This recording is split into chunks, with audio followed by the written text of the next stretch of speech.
Hello lovelies! Life update! My fiancé and I just bought our new motorbike this weekend, a Monarch Axis 125. So panoorin mo tong video na to para sa specs, price, etc. Let's go!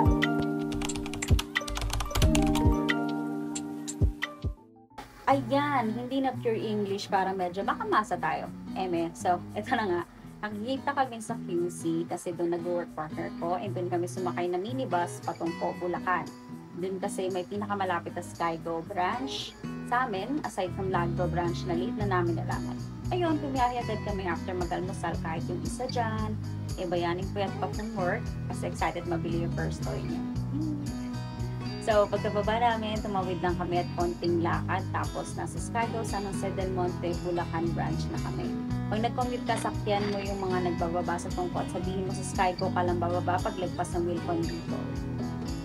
Yan, so lakad-lakad lang kami. At isa dyan, ang ganda-ganda ng ngiti. Saya-saya. Bakit pala Skygo? Kasi dito lang mabibili yung Monarch Axis 125 or kung saan kasa na merong Monarch motorcycles. So, andito na kami. Ayan yung Skygo. Skygo, here we go. Yung color blue establishment. Uy, pogi, retro.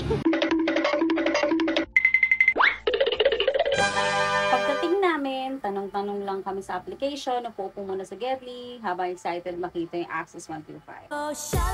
Yan, may slow-mo version pa yung excitement. Lagyan natin stickers para mas baduin.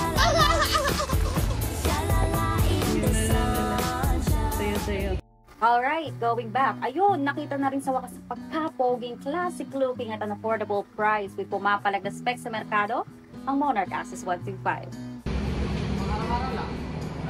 Araw-araw.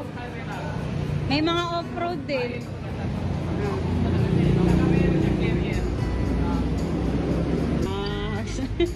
Ika-cash na niya. Nabili namin itong head-turner retro-looking with modern tech trail bike sa halagang 75,000 pesos. Hi, Barkay. Pati suot namin kakulay ni Barkay. Forest green na pili naming color, semi-automatic, may cambio, and kickstart. Perfect para doon sa mga taong prefer ang motor na kapag namatay sa daan, may second option pa para paanda rin. Malakas bumatak pa nga sir. Pwedeng sumabay sa mga paahon, off-road trips, kasi yung dual sport tires nito are designed for off-road with dual suspension with protection sa harap at likod. Which is bagay sa partner ko kasi madalas kami umuwi sa hometown niya sa Bulacan at pang off-road talaga ang daan doon. Galaring kami and hindi mo masabi kung may magagalaan na off-road. So, better na ready para sa mga ganong trips, di ba? Nga pala, 9 liters yung gas tank capacity nito. At taas pa ang design ng tambucho with heat guard. So, perfect for off-road talaga. May front carrier, may metal protector, malapit sa driver para sa mga gamit. May pang-abang na ring bracket sa likod for top box or kung ano mang trip yung mga sir. LED na yung daytime running light at tail light. Tapos yung headlight is projector type na pati yung passing light. LED digital display din. Ang freebies ito ay full-faced helmet with Monarch logo, syempre. Dry fit fitted, long sleeves, mini toolkit at phone holder.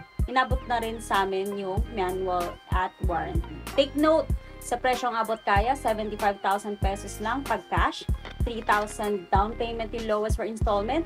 Monthly payment varies per kasa pero yung looks, features, straight from kasa, poging-pogi agad at lakas makalalaki ng specs. Worth the money kasi complete package na. So, kung bet mo yung ganito kapoging motor na pangbaragan na sa daan, sabay sa modern tech ang specs at cheap price lang, bili ka na sa pinakamalapit na Skygo branch sa area mo. Ayan, 3 days pa lang may ligo na agad si Pogi namin Barkay. Hanep! So, paano ba to? Nangangamay motovlog sa mga susunod. Abangan at ito lang muna for today's vlog. Bye!